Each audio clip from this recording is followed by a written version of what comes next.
Jon Henry. Toastmasters Better Speaker Series suggests that a conclusion take only 5 to 10% of an entire speech. Jon Henry begs to differ. You believe that? Rarely do we hear a speech that takes 5 to 10% of our speeches.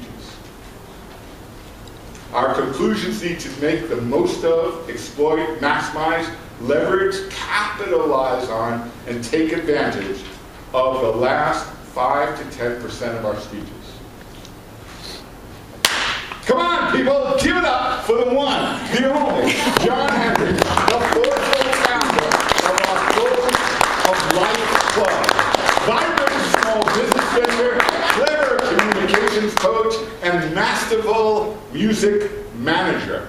All those things. Wow. He will be showing us how to make our conclusions powerful for the next 6 to 8 minutes. Welcome, Jon.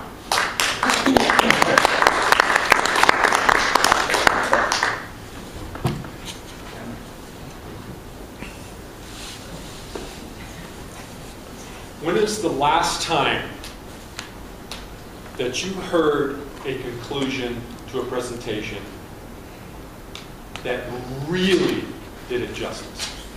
I mean, really did it justice.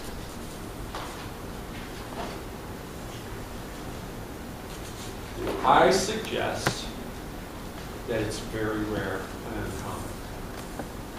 That is why I want to cover why we even have conclusions, what they should be, and how we can maximize them. You have a sheet in front of you, hopefully, with some notes. You're welcome to take them. So why even have a conclusion? Logically, when we have a beginning, we want to have an end. Our minds want a transition to take place, and we need a sense of closure. And we don't like abrupt endings. We don't like it to be cut off quickly. We want it to end appropriately. So conclusions are necessary. We also like a summary. We like to have it encapsulated. What are you talking about? What is your main idea? What's your thesis? Give it to me again. Help me process what you're trying to say. So summary is a powerful element of the conclusion because we want to be reminded. We want help. Hold our hand. Help us and ensure to us what you're talking about is very clear. And we also like conclusions to make an impact. When we speak, we want something to happen. We want people to either laugh, we want them to do something, we want them to think a certain way. We want to change people from point A to point B. And a conclusion can be utilized to accomplish that.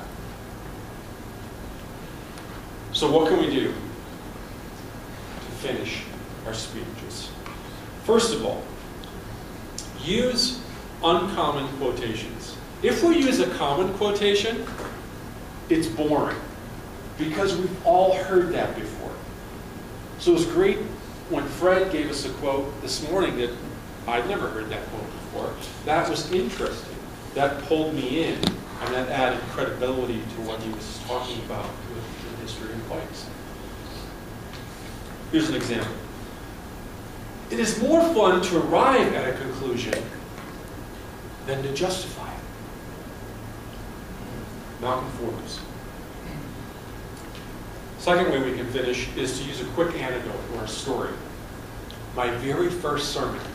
I'm a college student interning at a church, and I'm nervous, and I don't know how to end this. I say, that's it, folks. That would be an evanescent way of ending. It was quickly fading. There was laughter. Everyone's like, come on, give us the crunch. What do you got? That's it. That's how not to do it. But sharing a story can be powerful and can make our point. Third, a call to action. if we want people to act, we need to think through that process. What do I want to say? What thought-provoking finish can I rehearse enough to get people to move, to act, to do something? And that takes a lot of thinking. It takes a lot of thought, practice to make that happen. Fourthly, rhetorical questions. Like, what is a message without an ending? A story without a moral. Information without direction to use it. The fifth way to finish is to tie it back to the introduction. And we use this quite a bit here at Toastmasters, where people refer back to their introduction and how they started their speech becomes very similar to how they ended. And that's an effective way to end your speech. Lastly, to summarize your main points or your message. Conclusions can create transition, summary, and change by using quotations, anecdotes, a call to action, rhetoric, and making connections. That would be a summary. So how can we effectively wrap up our message? The first thing we need to do is practice it. We need to practice the whole speech. And if we have a powerful message, and it's really good, and people are enjoying it, and then we get to the end, and we're fumbling over our last few phrases, it just takes away from it. It destroys the power that we had, the momentum.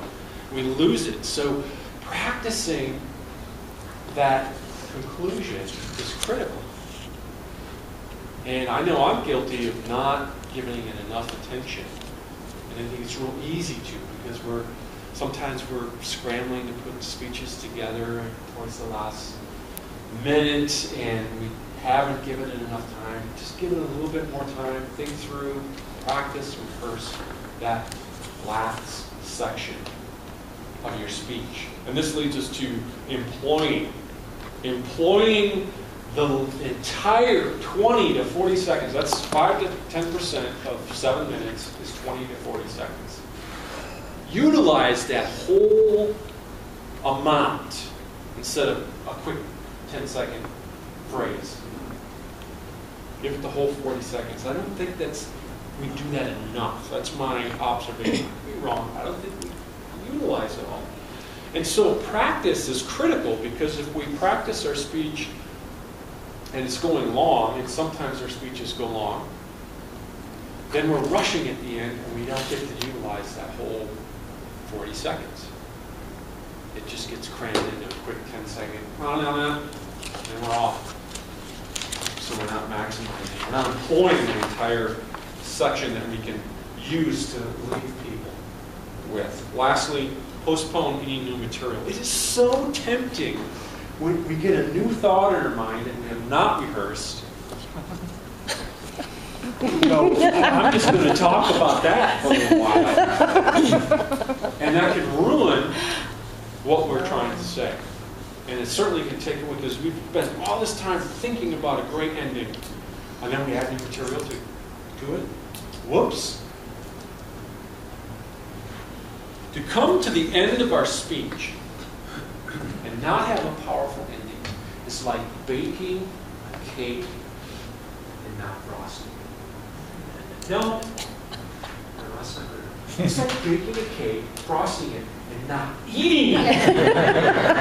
It's like owning a Ferrari and never driving over the speed limit. It was built for speeds well in excess of 100 miles an hour. It's like owning a vintage 1959 Gibson Les Paul guitar and hanging it on the wall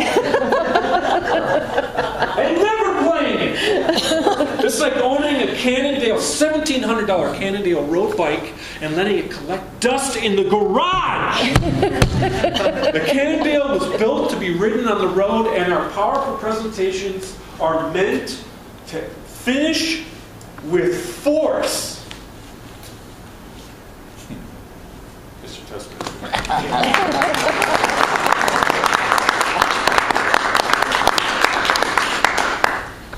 Finish your point.